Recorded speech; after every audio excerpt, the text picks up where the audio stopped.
السلام علیکم ورحمۃ اللہ وبرکاتہ۔ دنیا اور دین نام کے اس خاص پروگرام میں پھر حاضر ہوئے ہیں آپ کی خدمت میں۔ جس طریقے سے آپ کی محبتیں مل رہی ہیں، آپ کی دعائیں مل رہی ہیں، آپ کا پیار مل رہا ہے، میں دل کی گہرائیوں سے شکر گزار ہوں آپ کی محبتوں کا۔ پچھلے ایپیسوڈ میں جو ہمارا آپ سے ایک وعدہ ہوا تھا، قرآن پاک کی تاریخ کے حوالے سے جو مختصر سا بیان ہوا تھا، اس میں نے آپ سے وعدہ کیا تھا کہ انشاءاللہ قرآن پاک کی عظمت، اس کی اہمیت اور کس طریقے سے ہم اس سے فیضیاب ہو سکتے ہیں، کس طریقے سے گمراہی کے راستوں سے نکل کے نیک راستوں پہ یعنی صراط مستقیم پہ ہم چل سکتے ہیں، اس موضوع پہ آج ہماری گفتگو ہوگی۔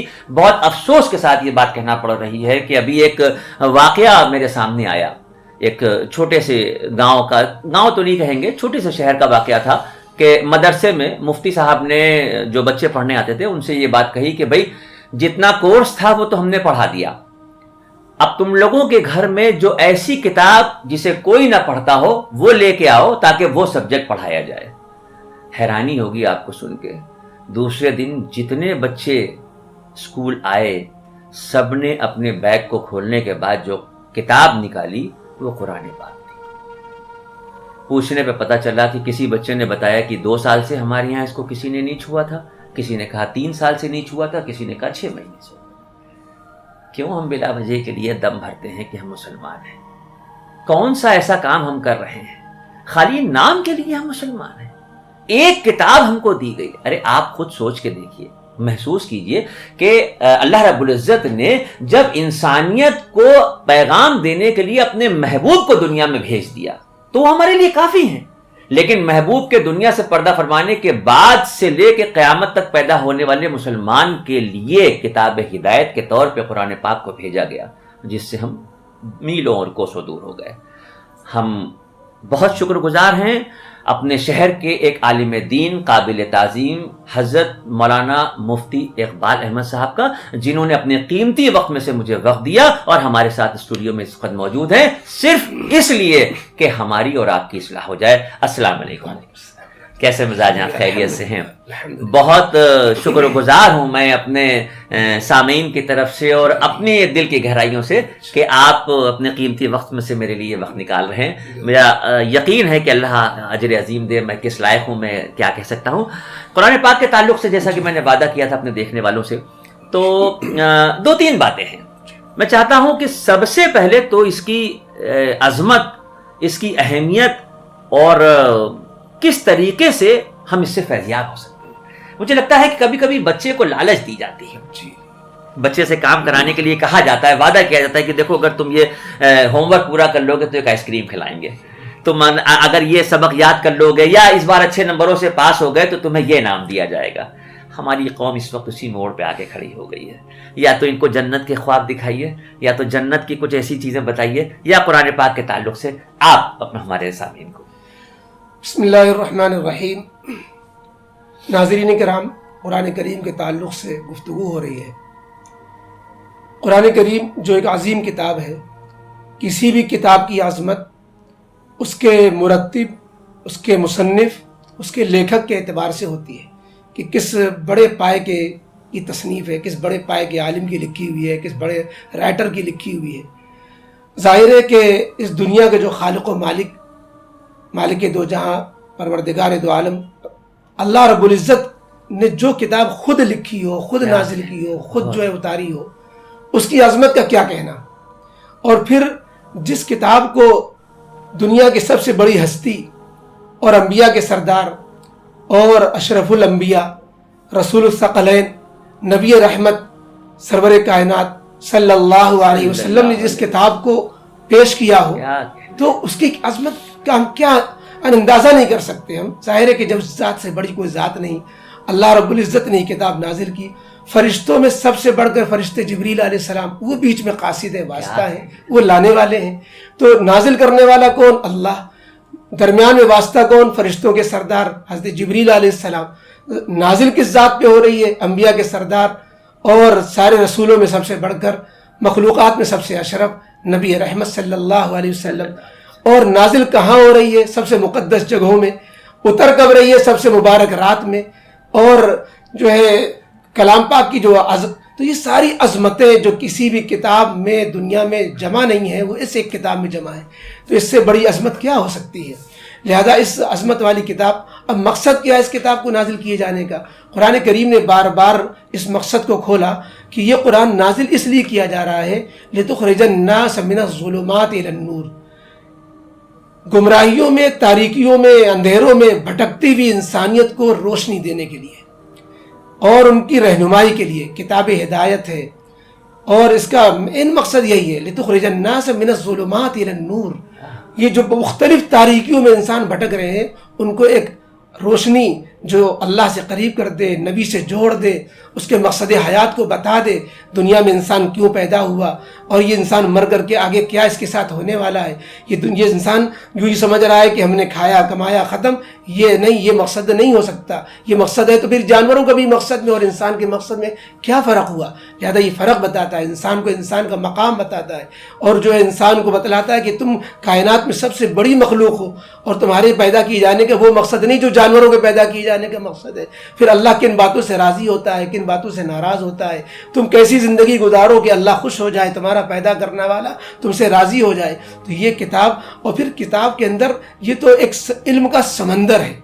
دنیا کے اندر جتنے علوم جس جگہ بھی جس طرح بھی پھیلے ہوئے ہیں اس کا کچھ نہ کچھ یہاں پر ایک اصولی شکل میں، اجمالی شکل میں اس کا ایک سراغ اور اس کی ایک تہ، یہاں پر اس کا ایک نقطہ کچھ نہ کچھ قرآن کریم میں موجود ہے. قیامت تک سائنس جتنی بھی ترقی کرے گی اس کا کچھ نہ کچھ اشارہ آپ کو قرآن کریم میں مل جائے گا. لیکن یہ ہے کہ ہمیں قرآن کے عجائبات میں غوطہ لگانا پڑے گا. اللہ کے رسول صلی اللہ علیہ وسلم نے فرمایا کہ قیامت تک قرآن کے عجائبات ختم ہونے والے نہیں ہیں. لوگ قرآن کریم کے معنی کے سمندر میں غوطہ لگائیں گے اور ہر زمانے کے اعتبار سے نئے موتی لاتے جائیں گے. اب اندازہ لگائیے کہ یہ 1450 برس گزر جانے کے بعد اب قرآن کریم میں جو لوگ مہارت رکھتے ہیں وہ آج کے تقاضوں کے اعتبار سے قرآن کریم سے علم کی روشنی میں سارے مسائل حل کر رہے ہوتے ہیں اور ایسا لگ رہا ہوتا ہے کہ آج اس زمانے میں قرآن سے وہ روشنی ہم کو مل رہی ہے جیسے معلوم ہوتا ہے کہ آج کے لیے ہی یہ آیت نازل ہوئی ہے، آج کے لیے ہی قرآن نے یہ کہا ہے کہ جو ہے کہ اس سے روشنی حاصل کرو. آج کے زمانے کے لیے وہ آیت نازل ہو رہی ہوتی ہے. یہ قرآن کریم کی جو تازگی ہے، یہ قرآن کریم کی جو تاثیر ہے، اس کی تازگی نہیں ختم ہوگی. قرآن کریم کبھی پرانا نہیں ہوگا. قرآن کریم کبھی یہ محسوس نہیں ہوگا کہ ارے یہ تو پرانی کتاب ہے، پرانے لوگوں کے لیے ہے، یہ تعلیم ختم ہو گئی، یہ تعلیم کے اندر اب کوئی جاذبیت نہیں ہے، کوئی کشش نہیں ہے، کوئی تازگی نہیں ہے. کبھی یہ احساس کبھی پڑھنے والے کو ہوتا ہی نہیں. ہاں جو دور سے تماشا دیکھ رہا ہے وہ تو کہہ سکتا ہے کہ 1450 سال پرانی کتاب ہے، لیکن وہ کبھی نہیں کہہ سکتا جو قرآن سے قریب ہے. وہ قرآن کریم کو جو سے تعلق اس نے قائم کر لیا اسے لگے گا کہ یہ تو آج کے لیے کہا جا رہا ہے. یہ قرآن کریم کی خصوصیت. ایک بات اس سے نکل رہی ہے جیسا کہ ابھی آپ نے فرمایا کہ یہ سچ ہے کہ قرآن پاک کو جتنی بار پڑھا جائے نئی لذت محسوس ہوگی.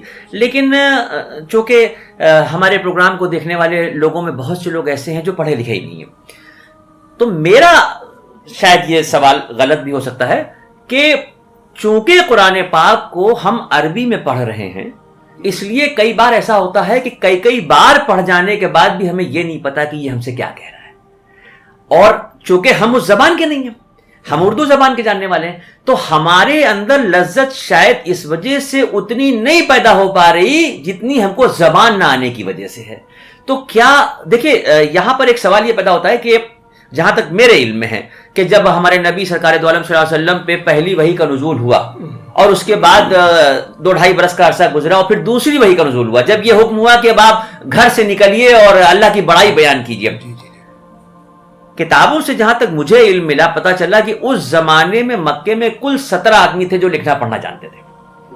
ایک اس میں برقہ ابن نوفل کا نام آتا ہے، ایک حضرت عمر کے بھائی حضرت سعید کا نام آتا ہے، چند نام آتے ہیں.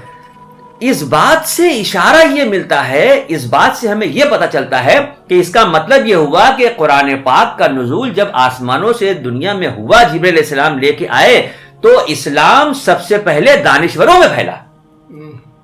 اس بات کا اشارہ ہم کو ملتا ہے کہ مکے کی اس وقت کی بستی میں، مکے کی اس وقت کی آبادی میں کل 17 آدمی تھے جو لکھنا پڑھنا جانتے تھے، اور ان لوگوں نے ہی اس کو سمجھنا اور لکھنا پڑھنا شروع کیا. اس سے یہ پتا چلا کہ قرآن سب سے پہلے دانشوروں میں، پڑھے لکھے لوگوں میں پھیلا. اس کے بعد یہ دنیا کے عام لوگوں تک پہنچا. تو اگر اس پہ ذرا سا آپ کوئی زور دے دیں کہ قرآن پاک کو صرف پڑھنا اور قرآن پاک کو معنی سے سمجھ کے پڑھنا, دونوں کا فرق مجھے لگتا ہے, میرا دل کہتا ہے, پتہ نہیں کیوں میرے دل سے یہ بات بار بار نکلتی ہے کہ ٹھاٹھے مارتی ہے کہ اگر میننگ سمجھ میں آ جائے, یہ پتہ چل جائے کہ ہم کو کیا حکم دیا جا رہا ہے. اور جہاں تک میں نے دیکھا کہ قرآن پاک میں 3 چیزیں میرے نظر میں آئیں. ایک, ہمیں زندگی جینے کے لیے حکم دیا گیا. دوسرا, مان جانے پہ ہمیں جنت کے انعاموں کی بارشیں دکھائی گئیں. اور تیسرا, نہ ماننے پہ عذاب جہنم کے وہ خوفناک ہولناک منظر دکھائے گئے. تو میری گزارش ہے کہ معنی سے پڑھنے کے لیے اس کے اوپر ذرا سا. اس سلسلے میں دیکھیے, قرآن کریم جو اللہ رب العزت نے نازل کیا ہے, تو خود قرآن کریم نے اپنے حقوق بتا دیے ہیں کہ قرآن کریم کا حق ہے کیا. یعنی قرآن کریم کا سب سے پہلا حق تو یہ ہے کہ قرآن پر ایمان لایا جائے. دوسرا حق یہ ہے کہ قرآن کریم کو پر یہ عقیدہ رکھا جائے, یعنی یہی ایمان لانا ہوگا. یہ جو پہلا ہی حق ہے کہ یہ اللہ رب العزت کی طرف سے جبریل علیہ السلام کے ذریعے سے نبی رحمت صلی اللہ علیہ وسلم پر نازل کیا گیا. یہ ایمان لانا, قرآن کو اللہ کی کتاب ماننا, اس کی صداقت پر ایمان لانا, یہ قرآن کا پہلا حق ہے. قرآن کریم کا دوسرا حق یہ ہے کہ قرآن کریم کو سیکھا جائے. قرآن کریم کے سیکھنے میں الفاظ کا بھی سیکھنا ہے, معنی کا بھی سیکھنا ہے, اس کی تجوید کا سیکھنا ہے, اس کے لب و لہجے کا سیکھنا ہے, اس کی قرات کا سیکھنا ہے, اس کے رسم الخط کا سیکھنا ہے. اس لیے کہ قرآن کریم کو صرف معنی کی کتاب نہیں کہا جا سکتا. یعنی یہ ایک چیز تھوڑا سا اور کتابوں میں اور قرآن کریم میں یہ فرق کی چیز ہے. قرآن کریم کے علاوہ جتنی کتابیں ہیں ان سے مقصود صرف معنی ہوتے ہیں, اس میں مقصود حروف ہوتے ہی نہیں ہیں. قرآن کریم کا معاملہ یہ ہے کہ اس میں لفظ بھی مقصد ہے, معنی بھی مقصد ہے. یعنی اگر کوئی شخص یوں سمجھے کہ قرآن کریم کے الفاظ کو ہم کنارے کر کے صرف معنی پر اکتفا کر لیں تو وہ شاید قرآن کریم کے معنی کو لینے کے بعد الفاظ کو چھوڑ دینے کی وجہ سے قرآن کا چھوڑنے والا ہو جائے. اس لیے کہ قرآن کریم کہ اگر ہم معنی پڑھ لیں نماز میں تو الفاظ نہ پڑھیں, نماز نہیں ہو رہی ہے. اور نبی کریم علیہ الصلوۃ والسلام نے خود اس کی طرف اشارہ دے دیا, فرمایا کہ تم کو تلاوت کرنے پر یہ ثواب ہے. حالانکہ تلاوت معنی کی نہیں ہوتی, تلاوت الفاظ کی ہوتی ہے. اسی طریقے سے قرآن کریم جو رمضان میں تراویح میں سنا جاتا ہے, ظاہر ہے کہ معنی کے ریپیٹ نہیں کیے جاتے, الفاظ کو جو ہے پڑھا جاتا ہے, سنا جاتا ہے. تو یہ الفاظ بھی قرآن کریم.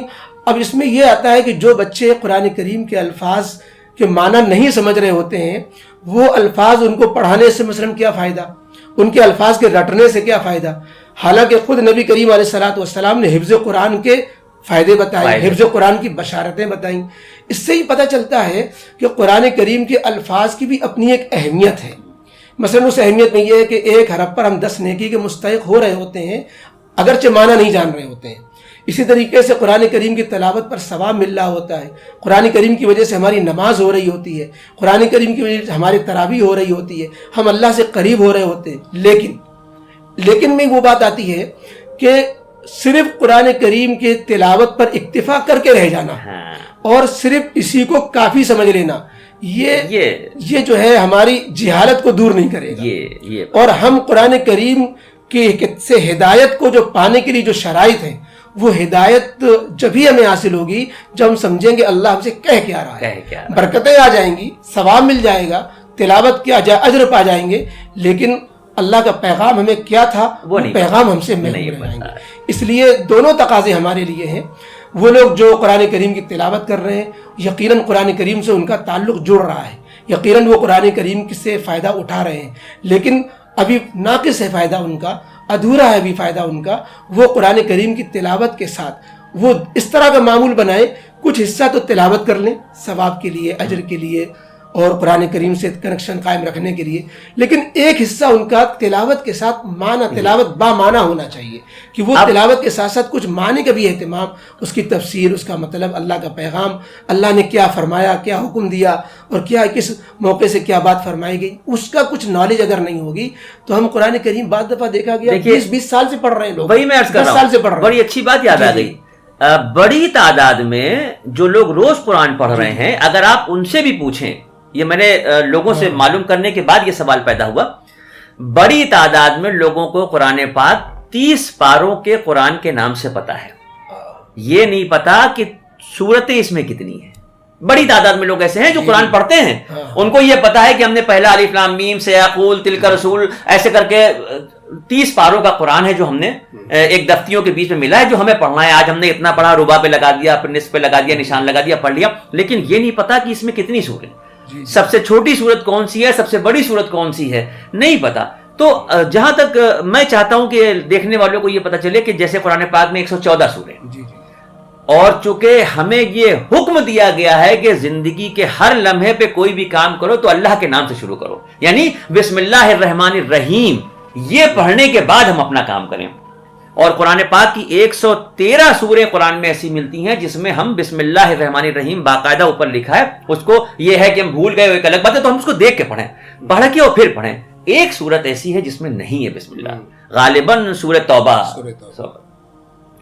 ایک تو نام ہی یہ ہے, توبہ کا مطلب یہ ہے کہ یہ ایک لفظ ہی ایسا ہے جو احساس دلاتا ہے کہ گزری زندگی میں جو کیا تھا ایک لمحے میں سوچو اور اس کے لیے توبہ کرو, کیونکہ مجھے لگتا ہے کہ شاید اس دنیا میں اللہ رب العزت نے اپنے محبوب کی امت کے لیے ہی توبہ کا دروازہ کھولا ہے, غالباً کسی اور مذہب میں توبہ کا دروازہ نہیں ہے. جی توبہ وہی معنی تھی کہ اس کا گناہ اس کے دروازے پہ لکھ جاتا تھا اور افشا ہو جاتا تھا اس نے کیا گناہ کیا. تو اس کا مطلب امت کس کی ہے کہ اس گناہ کا افشا بھی کر دیا جاتا ہے, توبہ کی تو بالکل ختم ہو جاتا ہے, ورنہ اس پر پردہ رہتا ہے. تو میں چاہتا ہوں کہ یہ جو سورہ توبہ ہے اس میں کیا ایسا کہا گیا ہے کہ جس کی شروعات بسم اللہ سے نہیں ہو رہی. یعنی میرا دل یہ کہتا ہے کہ بسم اللہ الرحمن الرحیم, اس جملے کا مطلب یہ ہوا کہ شروع کرتا ہوں میں اللہ کے نام سے, مطلب ہم جو کرنے جا رہے ہیں اس میں برکت اپنے آپ آ گئی کیونکہ اللہ کے نام سے شروع کر رہے ہیں. اور اس سورت کو پڑھنے کے لیے اللہ کا نام لیے بغیر پڑھنے کا حکم ہو رہا ہے, اس کا مطلب کیا خوف الہی ہے اس میں. دیکھیے اس میں جو اہل علم نے لکھا ہے کہ اس میں بسم اللہ کیوں نہیں ہے. جی یہ سورہ توبہ بھی کہلاتی ہے, یہ سورہ براءت بھی کہلاتی ہے. سورہ براءت کیونکہ براءت ان سے شروع ہے, براءت من اللہ و رسول پہلی آیت یہ ہے. جی اور اس میں 3 ان مہاجرین صحابہ حضرت ابی, حضرت کعب بن مالک, حضرت امیہ اور حضرت ہلال ابن امیہ اور مرارہ ابن ربی, یہ 3 صحابی جو غزوہ تبوک میں شریک نہیں ہو سکے تھے, ان کی توبہ 50 دن کے بعد نازل ہوئی. نبی کریم علیہ السلام ان سے ناراض ہوئے کہ تم غزوہ تبوک میں کیوں نہیں جا سکے, کیوں گئے. تو وہ جب شریک نہیں ہوئے تھے تو 50 دن تک ان کا بائیکاٹ رہا, سوشل بائیکاٹ, مدنی زندگی. اس 50 دن کے بعد پھر ان کی توبہ نازل ہوئی. وعلی الثلاثة الذین خلفوا حتی اذا ضاقت اور ثم لیتوبوا ان اللہ التواب الرحیم. یہ آیت جب نازل ہوئی تو اس لیے اس کو سورہ توبہ کہتے ہیں. اب جو بات ہے کہ بسم اللہ کیوں نہیں ہے, یہ سورہ توبہ یا سورہ برات اس لفظ کی وجہ سے نہیں. اچھا, اس کی جو وجہ علماء نے لکھی ہے تفسیر کی کتابوں میں ہے کہ قرآن کریم کی جو 114 صورتیں ہیں اس میں یہ جو سورت سورہ انفال کے بعد سورہ برات یا سورہ توبہ آ رہی ہوتی ہے, اس میں صحابہ کرام میں نبی کریم علیہ السلام کی جو احادیث تھیں وہ تعلیمات مختلف ہو گئیں. بعض نے یہ کہا کہ یہ سورہ برات سورہ انفال کا جز ہے. اچھا, لہٰذا یہ سورہ انفال کا ایک حصہ ہے, تو اس میں یہ کنٹینیو ہو گیا ہے, مطلب اسی سیریز میں پڑھ رہے ہیں, اس لیے بسم اللہ کی ضرورت نہیں کیونکہ یہ سورہ انفال سے جوائنٹ ہے. اور جس روایت میں یہ ہے کہ یہ مستقل صورت ہے, اس کا تقاضا یہ کہ بسم اللہ ہونی چاہیے. تو اب اس کو بالکل جوائنٹ بھی نہیں کیا گیا اور بسم اللہ کر کے بالکل اس کو صورت بھی نمایاں نہیں کیا گیا, بلکہ وہ شکل دی گئی کہ دونوں حدیثوں کو جمع کرنے کی وہ شکل کی گئی کہ ایک طرف الگ بھی دکھ رہی ہے, دوسری طرف بسم اللہ کے ذریعے سے صورت کو الگ ہونا بھی پوری طرح نمایاں نہیں کیا گیا. ایک بڑی وجہ. دوسری وجہ وہی ہے جو مشہور ہے کہ اس میں چونکہ اللہ کی طرف سے یہ سن 9 ہجری میں جو حضرت علی حضرت ابوبکر رضی اللہ تعالی عنہما دونوں کو نبی کریم علیہ السلام نے بھیجا تھا. حضرت ابوبکر رضی اللہ تعالیٰ عنہ امیر الحج تھے, حضرت علی رضی اللہ تعالیٰ نے اعلان توبہ کی آیتیں دے کے بعد میں بھیجا تھا. وہ اعلان کرایا تھا کہ یہ مشرکین یہ آخری سال ہے ان کے لیے, اس کے بعد مکے کو خالی کر دیں. تو یہ جو ایک بڑا اعلان ہے یہ اللہ کی شان قہاری کو اور شان اس کا یہ مظہر ہے. یہ بات اور یہ جو ہے جیسے ہم جب جانور ذبح کرتے ہیں تو بسم اللہ الرحمن الرحیم نہیں کہتے, جی. اللہ کی کبریائی کہتے ہیں, بسم اللہ اللہ اکبر. بسم اللہ تو موقع رحم کی بجائے کبریائی کا ہے ذبح کرنا. ایسے ہی جو ہے یہ موقع شان براعت کا, کافروں سے بیزاری کا, ان سے جو ہے خراج کا, مکے سے خالی کر دینے کا, یہ بجائے رحمت کے قہر کا ہے. اس لیے بسم اللہ الرحمن الرحیم کو یہاں نہیں رکھا گیا. جیسے کہ حضرت مجھے لگتا ہے کہ اکثر ایسا ہوتا ہے کہ سورہ رحمان یا سورہ یاسین یہ ایسے ہیں کہ جس میں سے کسی کو قرآن کا دل کہا گیا, کسی کو قرآن کا جز کہا گیا. لیکن حیرت مجھے اس بات کی ہوتی ہے کہ سب سے زیادہ اگر وزن کہیں دکھتا ہے تو وہ سورہ فاتحہ ہے.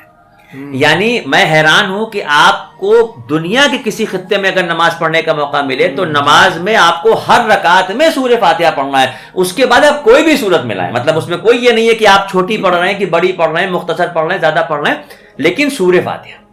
اس کا مطلب یہ ہوا کہ اگر ہم نے 4 رکعت کی نیت کی ہے تو 4 رکعت میں 4 بار اس کو پڑھنا ہے ہر رکعت میں. اور مزے کی بات یہ کہ پہلی رکعت میں جو سورت پڑھی پھر دوسری میں وہ نہیں پڑھ سکتے, تیسری میں وہ نہیں پڑھ سکتے, ہم کو دوسری پڑھنی ہے, تیسری پڑھنی ہے. اس کی اہمیت مطلب اس میں وہ جو ایک لفظ آتا ہے, ایک لائن آتی ہے کہ اہدنا الصراط المستقیم, اہدنا الصراط المستقیم, صراط الذین انعمت علیہم. تو یہ جو ہے ایاک نعبد و ایاک نستعین, یہ کچھ ایک دو لفظوں کے جو جملے ہیں یہ جھنجھوڑ دینے والے ہیں.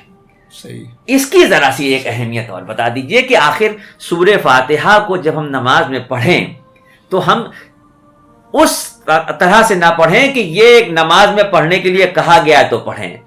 وہ جملے جو سورہ فاتحہ کے ہیں کہ اہدنا الصراط المستقیم, صراط الذین انعمت علیہم, تو یہ آواز میں چاہتا ہوں کہ بجائے زبان کے دل سے نکلے. صحیح بات.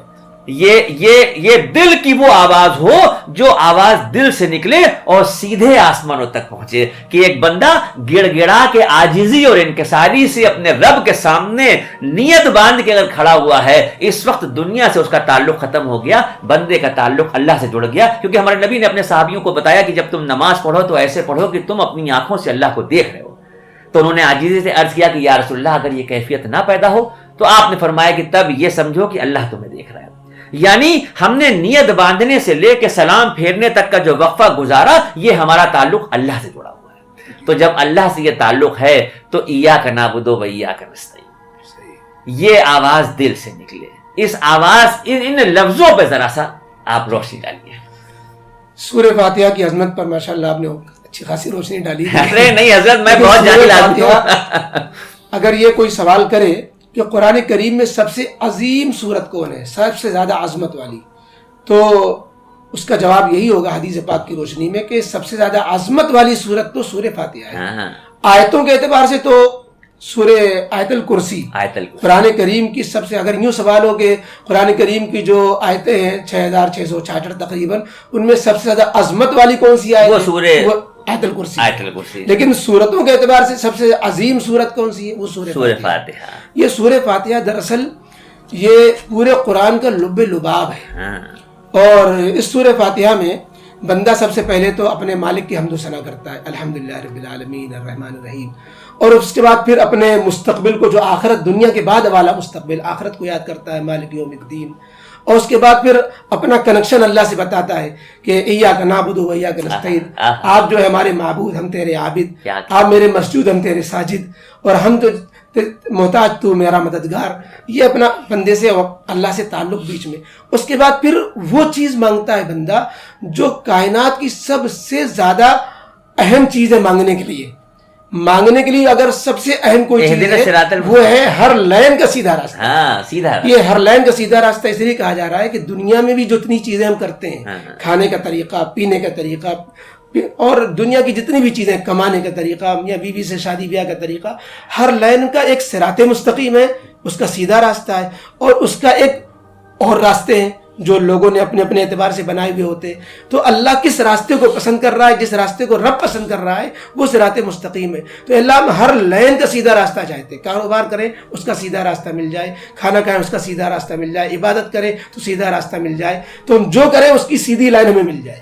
تو اتنا, اور صراط مستقیم وہ راستہ ہے کہ جس کی وجہ سے جنت تک وہ راستہ سیدھے گیا ہوا ہے. اگر وہ راستہ جنت تک پہنچا رہا تو وہ صراط مستقیم ہے، وہ جنت سے بھٹکا رہا تو وہ صراط مستقیم نہیں ہے۔ تو اہدنا الصراط المستقیم میں سب سے مین چیز مانگی گئی جو ہر ایک کی ضرورت ہے، حتیٰ کہ یہ دعا تو نبی بھی مانگ رہے ہوتے ہیں۔ نبی بھی مانگ رہے ہوتے ہیں۔ نبی کیوں مانگ رہے ہوتے ہیں؟ وہ تو خود ہدایت کے داعی ہیں، وہ ہدایت سے سرفراز ہیں، اور وہ تو ہدایت وہ جو نبوت سے پہلے ہی معصوم ہوتے ہیں، وہ ہدایت یافتہ ہوتے ہیں، وہ کیوں یہ دعا مانگ رہے ہیں؟ یہ بات ایک بڑی ذہن میں آ گئی۔ وہ اصل میں ہدایت کے جو درجات ہیں، یعنی ہدایت کی جو کوالٹیاں اور درجات، یہ جو ہدایت کی بلندیاں ہیں، یہ ایک بزرگ ایک اللہ والے فرماتے ہیں، فارسی کا وہ شعر ہے، اے برادر بے نہایت درگہست، ہر چباوے می رسی بروے مئست، کہ اے بھائی اللہ کے قرب اور اللہ کی تک پہنچ کے بے انتہا دربار ہے، اور تم جتنے تک پہنچ جاؤ اس سے آگے کی کوشش میں لگے رہو۔ تو ہدایت کے جس اعلیٰ مقام پر جس پہ کوئی امتی فائد نہیں ہو سکتا، کوئی ولی کوئی صحابی بھی نہیں پہنچ سکتا، اس اعلیٰ مقام پر نبی فائز ہوتے ہیں، لیکن وہ نبی بھی اور اس سے آگے اعلیٰ کی کوشش کر رہے ہیں۔ تو یہ اہدنا الصراط المستقیم والی آیت نبی بھی پڑھ رہے ہوتے ہیں۔ پھر آگے اللہ تعالیٰ نے اہدنا الصراط المستقیم کے بعد ایک نشاندہی فرما دی کہ وہ صراط مستقیم کا راستہ، اس کے کچھ پتے بتا دیے کہ جو راستہ جن پر اللہ کا انعام ہوا، انبیاء، شہداء، صلحاء، صدیقین، ان کا راستہ پر چلنے کی دعا مانگو، اور ان لوگ جو اس سے بھٹک گئے، گمراہ ہو گئے، جان بوجھ کر مغضوب علیہم ولا الضالین، ان سے اپنے کو بچاؤ۔ تو یہ چونکہ پورے قرآن کا لب لباب ہے، جس کو صراط مستقیم مل گئی اس نے گویا پورے قرآن کریم کو اپنے اندر سمو لیا۔ ایک بات اور مجھے یاد آ گئی کہ اکثر ایسا ہوتا ہے کہ جو لوگ واقف نہیں ہیں قرآن سے اور پڑھ رہے ہیں، یا گھر میں بچے پڑھ رہے ہیں، تو اکثر ایسا ہوتا ہے کہ وہ پورا قرآن پڑھتے چلے گئے اور بیچ میں کئی سوریں ایسی ہوتی ہیں جس میں ایک جگہ پر چھوٹا سا سجدہ لکھا ہوتا ہے۔ اول تو یہ سب سے پہلے پتہ چل جائے لوگوں کو کہ اس جگہ پر اگر سجدہ لکھا ہے تو اس کی وجہ کیا ہے۔ کوئی وجہ ہے، ورنہ قرآن پاک میں ایک نقطہ بھی ایکسٹرا میں نہیں رکھا گیا۔ سجدہ اگر لفظ لکھا ہوا ہے تو کوئی وجہ ہے اس کی، وہ وجہ پتہ چل جائے۔ اور وہ لوگ جو قرآن کو ایک مرتبہ کسی استاد سے، مدرسے سے یا استانی سے پڑھ لیا اور اسی لو میں پڑھتے چلے جا رہے ہیں، اردو کے لفظوں کی پہچان نہیں ہے، وہ سمجھ ہی نہیں پا رہے ہیں کہ یہ جیسے وہ سمجھتے جیسے ربع لکھا ہے، نصف لکھا ہے، ثلث لکھا ہے، ویسے ہی یہ کچھ ہوگا سجدہ، اس کا مطلب نہیں پتا۔ تو مجھے لگتا ہے کہ کیا اس پہ کوئی پکڑ ہے اور سجدہ کیوں کرنے کے لیے کہا گیا، یہ ایک سوال۔ جی بہت اہم بات ہے۔ ہم طلبہ بچے پڑھ رہے ہوتے ہیں اور وہ سجدہ سمجھ بھی نہیں رہے ہوتے ہیں، اور جب سمجھ نہیں رہے تو عمل بھی کیا کریں گے۔ دراصل قرآن کریم میں 14 جگہ ایسی ہے، 14 مقامات ہیں جہاں پر السجدہ کہہ کے نشاندہی کی گئی ہے، اور وہاں پر سجدے پڑھنے والے پر، سننے والے پر، جو قرآن کو اس آیت کو پڑھ رہا ہے جس کو آیت سجدہ کہتے ہیں، اور جو سن رہا ہے اس پر لازم ہوتا ہے کہ اس آیت کو پڑھنے سننے کے بعد اللہ کے حضور ایک سجدہ کرے، جس کا طریقہ ہوتا ہے کہ اللہ اکبر کہتے ہوئے جائے اور 3 مرتبہ سبحان رب الاعلی کم از کم کہے سجدے میں، اور اللہ اکبر کہتے ہوئے اٹھ جائے۔ یہ سجدے تلاوت کہلاتا ہے۔ اس میں کوئی نیت کی یا سلام پھیرنے کی ضرورت نہیں؟ اس میں نیت و سلام نہیں ہے، نہ کوئی نیت تو دل میں۔ اگر ہم نماز کے دوران جیسے تراویح میں ہیں تب تو ویسے ہی چلے گئے، اور اگر ہم ویسے تنہائی میں پڑھ رہے ہیں تو ہم نے اچھا جس جگہ پر لکھا ہے سجدہ، کیا قرآن پاک کو کنارے رکھ کے اسی وقت سجدہ کرنا ہے، یا ہم وہ مکمل اس کے آگے جتنا ہمیں پڑھنا ہے پڑھ لینے کے بعد جب قرآن پاک کو رکھیں تب سجدہ کر لیں؟ اس میں دونوں طریقے صحیح ہیں۔ آپ فوراً کر لیں سبحان اللہ، یہ خیال سے کہ کہیں باتیں بھول نہ جائیں، تو فوراً کر لینے میں کوئی اچھا ہے زیادہ، ورنہ جب تلاوت مکمل کر لیں، بلکہ ایسا بھی کر سکتے ہیں کہ پورا قرآن کریم کی تلاوت کرتے چلے گئے، پورا قرآن جب مکمل ہو گیا تو اکٹھا 14 سجدے، وہ شاید مناسب نہیں ہے۔ وہ جو ہے یہ کہ خدا نخواستہ نوبتی نہ آئے، اس سے پہلے مجھے لگتا ہے یہ وہ بات ہو گئی کہ اللہ کا حکم جو ہے وہ سن تو لیا لیکن عمل اپنی طرف سے کر رہے ہیں۔ بہتر یہی کہ فوراً کر لیا، اس میں جو حکم ہم نے پڑھا اور سنا، اور جو جہاں پر آیت سجدہ ہوتی ہے اس میں اتفاق سے یہی حکم بھی ہوتا ہے جی، اس کے جہاں پر یہ آیت سجدہ ہے جن پر سجدہ واجب ہوتا ہے، چونکہ اس میں عام طریقے پر یا تو کسی نبی کا واقعہ، کسی کا ذکر ہوتا ہے، کسی بڑی شخصیت کا کہ اس نے اللہ کا یہ تذکرہ کیا، مثلا داؤد علیہ السلام کا ذکر آیا کہ داؤد علیہ السلام سے یہ فروغداشت ہوئی، اور جب ان کو یاد آیا تو فوراً سجدے میں چلے گئے۔ تو ہم نے جب پڑھا تو پڑھنے والے کو بھی چاہیے کہ جیسے داؤد علیہ السلام سجدے میں چلے گئے ہم بھی سجدے میں چلے جائیں۔ یا مثلا تذکرہ آیا انبیاء کا کہ یہ انبیاء وہ تھے جو اللہ کا ذکر کرتے تھے اور سجدے کثرت سے کرتے تھے. جب ہم نے پڑھا تو ہم کو بھی حکم ہو گیا سجدہ کر لو. تو مختلف آیات سجدہ پر اس طرح کی مضامین آئے ہیں کہ اس میں نبی کے سجدے کا تذکرہ ہے, کسی کے توبہ کے سجدے کا تذکرہ ہے. ظاہر سی بات ہے قرآن پاک کے تعلق سے ایسی عظیم گفتگو ہو رہی ہے, اور 30 پاروں کا قرآن جو 23 برسوں میں جس کا نزول ہوا, 15-20 منٹ یا آدھے گھنٹے میں کیا ہم اس کے بارے میں بات کر سکتے ہیں. لیکن مجھے لگتا ہے کہ یہاں پر اگر ہم اس کو تشنا چھوڑیں, آپ کی پیاس برقرار رہے اور آپ اس انتظار میں رہیں کہ اسی گفتگو کو ہم اگلے ایپیسوڈ میں آپ کو دکھائیں گے, تو آپ کی بے چینی جو ہے وہ ذرا سا مزہ دکھائے گی. اس لیے یہاں پر ہم اپنی بات کو ختم کرتے ہیں, اور مفتی صاحب کا ہم شکریہ ادا کرتے ہیں کہ آپ یہاں تشریف لائے دل کی گہرائیوں سے, اور اسی طریقے سے ہم آپ کو زحمت دیتے رہیں گے. آپ کے اس گفتگو سے نہ جانے کتنے لوگ فیضیاب ہوں. بہت شکریہ آپ کی محبت کا. السلام علیکم.